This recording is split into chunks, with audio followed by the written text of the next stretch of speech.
بسم اللہ الرحمن الرحیم۔ آج سورہ فاتحہ کی تیسری آیت کا آغاز ہے۔ ویسے پچھلے سبق میں اس کا ہلکا سا اشارہ آ گیا تھا۔ آج لغت کے اعتبار سے اور قواعد کے اعتبار سے اس کی تشریح کرتے ہوئے مالک یوم الدین کا ترجمہ اور تفسیر انشاءاللہ پیش کیا جائے گا۔ اس کے پہلے یہ بات آ چکی ہے کہ گفتگو میں جو الفاظ استعمال کیے جاتے ہیں، الگ الگ الفاظ جو مفرد کہے جاتے ہیں اس کو کلمہ کہتے ہیں، اور چند کلموں کو جب ملاتے ہیں تو انہی الفاظ کے مجموعے کو کلام کہا جاتا ہے، جملہ کہا جاتا ہے۔ گفتگو کے لیے چند مفرد الفاظ کو ملانا اور پھر اس کے ذریعے کلام اور اس کے ذریعے جملہ تیار کرنا لازم ہوتا ہے۔ تو جب تک ان مفرد الفاظ کو الگ الگ پوری طرح نہیں سمجھیں گے تو پھر کلام کا سمجھنا مشکل ہوگا۔ اس لیے گاہے گاہے میں اس بات کی کوشش کروں گا کہ ان مفرد الفاظ کی وضاحت ہوتی رہے۔ آج مفرد الفاظ میں جس کو کلمہ کہا جاتا ہے، پہلے اس کی تقسیم ہو چکی ہے۔ کلمے کی 3 قسمیں ہیں: اسم، فعل، حرف، اور ان تینوں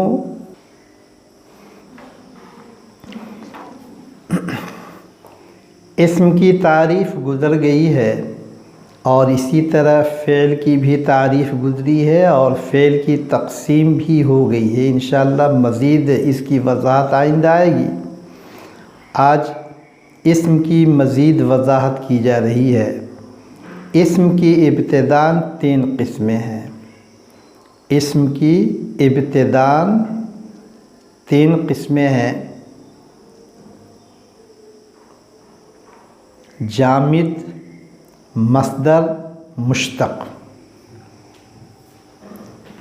جامد اس اسم کو کہتے ہیں جو نہ تو وہ کسی سے نکلا ہو اور اس سے نہ کوئی دوسرا لفظ نکلے۔ وہ ایسا کلمہ ہے کہ نہ تو وہ خود کسی سے نکلا ہو اور نہ اس سے کوئی نکلے، جیسے عربی قواعد میں لفظ شجر ہے، حجر ہے، سما ہے، ارض ہے۔ ارض زمین کو کہتے ہیں، سما آسمان کو کہتے ہیں، شجر درخت کو، اور حجر پتھر کو، ماء ہے پانی کو کہتے ہیں۔ یہ الفاظ اسم جامد کہلاتے ہیں۔ اور دوسری قسم ہے مصدر۔ مصدر اسے کہتے ہیں کہ نہ تو وہ خود کسی سے نکلا ہو،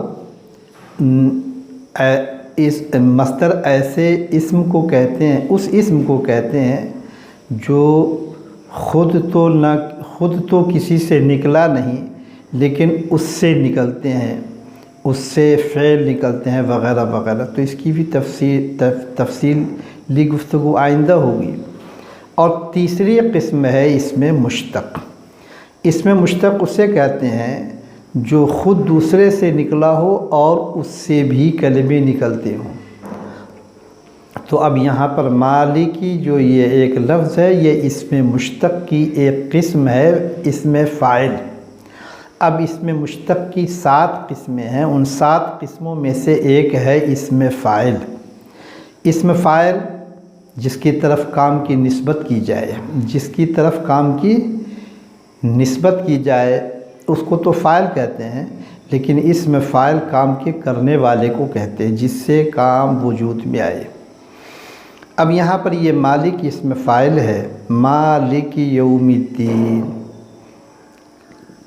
ملک یملک ضربہ ایک قواعد عرب میں فعل کی جو مختلف قسمیں ہیں اس کے ابواب بھی ہیں، تو یہ ضربہ سے آتا ہے، ملک یملک مل کر مالک ہونا۔ کسی چیز کے اوپر اختیار کا با اختیار ہونا، کنٹرول ہونا۔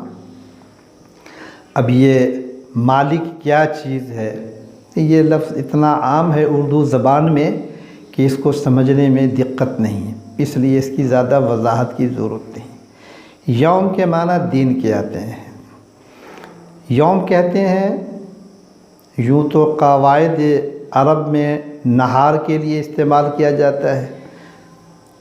صبح صادق سے لے کر کے سورج کے غروب تک کے وقفے کو یوم کہا جاتا ہے، جو نہار کے معنی میں ہے۔ لیکن یوم 24 گھنٹے کے عرصہ اور وقفہ کو بھی کہتے ہیں۔ یہ عام طور سے یوم کا استعمال ہوتا ہے، لیکن یوم کبھی کبھی نہار کے معنی میں آتا ہے، جو صبح صادق سے لے کر غروب شمس تک کے وقفے کو بھی یوم کہہ دیا جاتا ہے۔ لیکن یہاں پر یوم سے مراد مطلق ہے، وہ قواعد کے اعتبار سے جو نہار کے معنی میں نہیں ہے، مطلق ہے، مکمل۔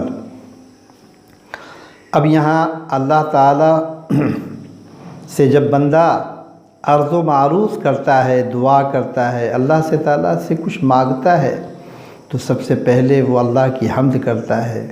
اس کے بعد جو آگے کی آیت میں وضاحت سے بات گزر گئی وہ ہے، پھر آج ہے یہ مالک یوم الدین۔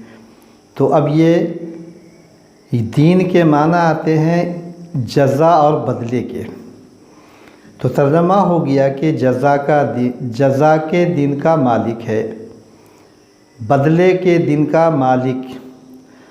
ساری تعریف اس اللہ کے لیے ہے جو عالمین کا رب ہے، پورے کائنات کا رب ہے، جو رحمان و رحیم ہے، جو یوم جزا یعنی قیامت کے دن کا مالک ہے۔ اب یہاں پر یہ پوری کائنات تو اللہ کی ملکیت میں ہے، اور اللہ تعالیٰ پوری کائنات کے مالک ہیں۔ جس طرح اللہ تعالیٰ پوری کائنات کے خالق ہیں، اسی طرح پوری کائنات کے مالک ہیں۔ لیکن یہاں خصوصیت کے ساتھ قیامت کے دن کی ملکیت کا تذکرہ کیا گیا۔ یہ بہت وضاحت طلب مضمون ہے کہ مالک یوم الدین کیوں کہا گیا، اور مالک یوم الدین کیا چیز ہے۔ تو اس کی طرف ہلکا سا آج اشارہ ہوگا انشاءاللہ، اور آیت آنے والی اس میں مزید وضاحت ہوگی۔ تو اب بندہ دنیا کے اندر جو کچھ بھی اعمال کرتا ہے، اچھا عمل کرے کہ برا عمل کرے، دنیا میں عام طور سے اس کا بدلہ نہیں ملتا۔ ہاں، ہلکا سا اشارہ، ہلکا سا جھٹکا، احساس دلایا جاتا ہے اللہ تعالیٰ کی طرف سے، وہ اپنی جگہ پر ہے۔ لیکن دنیا میں جو رہ کر کے بندے اچھے کام کرتے ہیں، اس اچھے کام کا صلہ، اور برے کام کرتے ہیں، برے کام کا جو اس کو عتاب ہوتا ہے، عقاب ہوتا ہے، جس کا اس کو خمیازہ ملتا ہے، وہ دنیا کے اندر نہیں ہوتا، وہ تو قیامت میں ہوگا۔ اسی لیے مالک یوم الدین، یوم جزا کا مالک، جو اللہ یوم جزا کا مالک ہے۔ جزا کا مطلب یہ ہے کہ اعمال کے بدلہ دیے جانے کے دن کا مالک ہے۔ جتنے اعمال ہیں، آج دنیا کے اندر آدمی کوئی بھی اچھا کام کیے جاتا ہے اور یوں سمجھتا ہے کہ ہم اچھے کام تو کر رہے ہیں، لیکن ہم کو اس کا کوئی صلہ نہیں ملتا ہے۔ یہ ایمانی بول نہیں ہے۔ ایمانی بول بہت عجیب و غریب ہے۔ بندہ اچھے کام کو کیے جائے، اور اچھے کام کرنے کے بعد دل کے اندر مزید اس کے کرنے کا جذبہ پیدا ہو، تو اس بات کی دلیل اور علامت ہے کہ اللہ تعالیٰ اس کے اس کام کو پسند فرما رہے ہیں، قبول فرما رہے ہیں۔ اور اگر کوئی بندہ کبھی کوئی اچھا عمل کرے اور پھر اس کے بعد اس کا سلسلہ کٹ جائے، تو اس کا مطلب یہ ہے کہ اللہ تعالیٰ اس کے کام کو پسند نہیں فرما رہے ہیں۔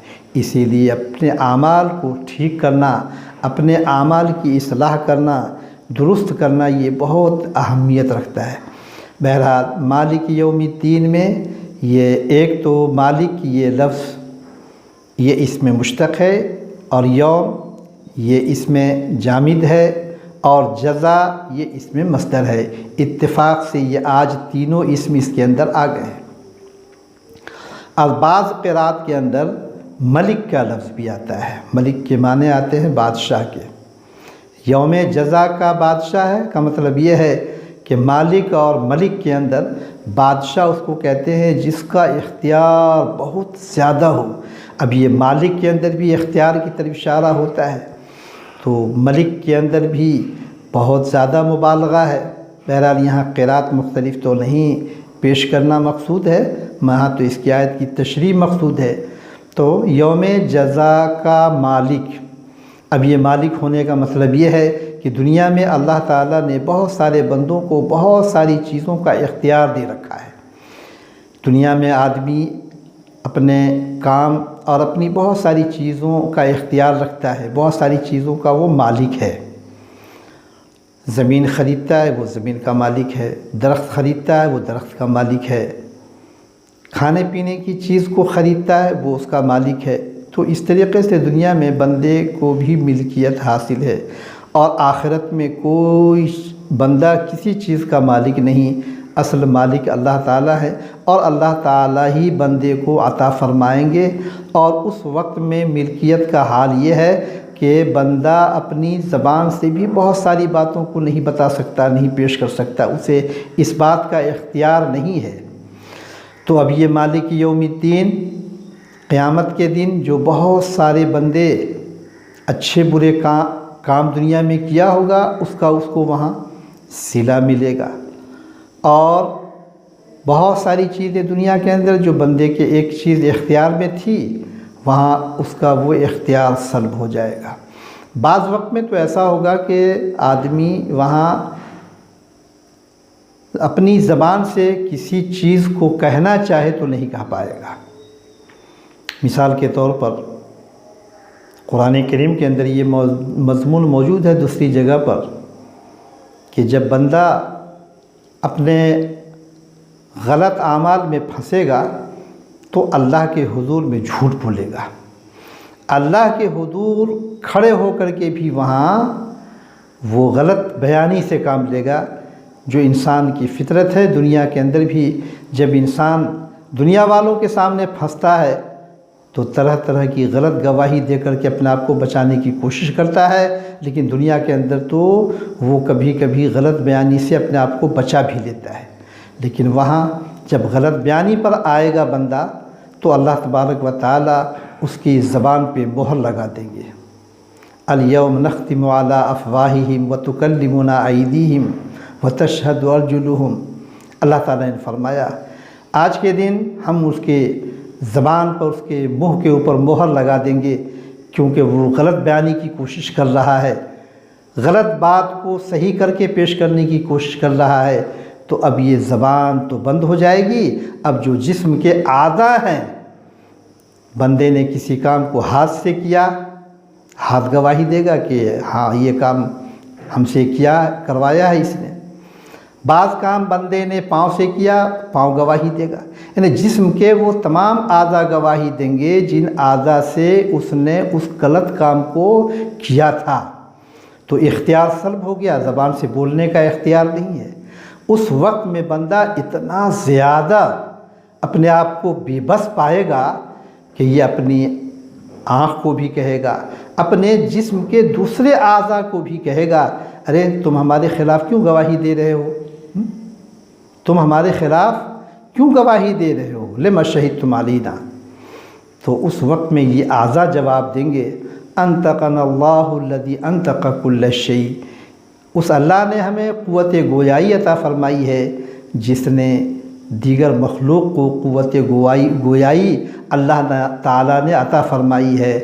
تو اب بندہ وہاں پر اپنے آپ کو بے حد بے بس پائے گا۔ تو یہ ہے مالک یوم الدین۔ دنیا کے اندر اللہ تعالیٰ نے بندے کو اچھے برے کام کے کرنے نہ کرنے کا اختیار دیا۔ آج ہم اچھے کام کر رہے ہیں، کبھی برے کام بھی کرتے ہیں، دماغ میں یہ بات آتی ہے کہ برے کام کرتے ہیں تو اللہ تعالیٰ ہم کو برے کام کرنے سے روک دیتے وغیرہ وغیرہ۔ تو دنیا میں اللہ تعالیٰ نے جو اختیار دیا ہے اسی اختیار کا اس کو آخرت میں اچھے برے پر صلہ ملے گا، اچھے کام کا صلہ ملے گا، برے کام کا خمیازہ بھگتنا ہوگا۔ تو مالک یوم الدین، آج دنیا میں ہر آدمی اپنے اپنے حساب سے مختلف چیزوں کا مالک ہے۔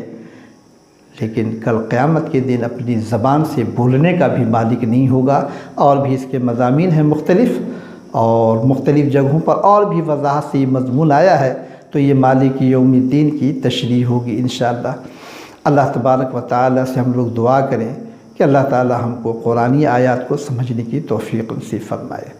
تو اب یہ مالک یوم الدین کی تشریح کچھ ہوئی ہے اور کچھ آئندہ ہوگی، اور بھی آیتیں ہیں، لیکن جب بندہ نماز میں یا اس کے علاوہ تلاوت میں، خاص طور سے نماز کا تذکرہ ہے، جب مالک یوم الدین پر پہنچتا ہے تو اللہ تبارک و تعالیٰ فرماتے ہیں مجدنی عبدی، میرے بندے نے میری بزرگی بیان کی، میری بڑائی بیان کی، میری کبریائی کا اس نے تذکرہ کیا۔ تو حقیقت یہی ہے۔ تو انشاءاللہ اگلے مضمون میں اللہ کی کبریائی کا تذکرہ ہوگا کہ اللہ تعالیٰ کی کبریائی کا قیامت کے دن جو منظر ہوگا اس کا نقشہ کیا ہوگا۔ تو آپ حضرات سے گزارش ہے کہ اس کو زیادہ سے زیادہ اپنے دوستوں میں بڑھائیں تاکہ دوسروں تک یہ قرآنی مضامین پہنچ جائے۔ عام تفسیر کی ترتیب نہیں رکھی ہے، اس میں تو دلچسپی زیادہ ہوتی ہے، لیکن اس میں فائدہ زیادہ نہیں ہوتا ہے۔ لیکن اس ترتیب میں دلچسپی تو کم ہوگی، اس لیے کہ قواعد بیچ میں آ جاتے ہیں، لیکن انشاءاللہ اس کو بار بار سنیں گے، ایک ویڈیو کو 5 مرتبہ 7 مرتبہ سنیں تو آپ کے ذہن کے اندر بات اترے گی، اور یوں آپ کا وقت ضائع نہیں بلکہ سب سے زیادہ آپ کا وقت قیمتی اگر ہوگا تو انہی مضمون کو سننے اور سنانے میں ہوگا۔ اس لیے خود اس قیمتی اپنی زندگی کے اوقات کو اس کے ذریعے بنائیں، اور پھر اپنے دوستوں کو بھی اس کے اندر شریک کر کے ان کے اوقات کو بھی قیمتی بنائیں۔ اللہ تبارک و تعالیٰ قرآن کریم سے ہم سب کو گہرا تعلق نصیب فرمائے۔ وآخر دعوانا الحمدللہ رب العالمین۔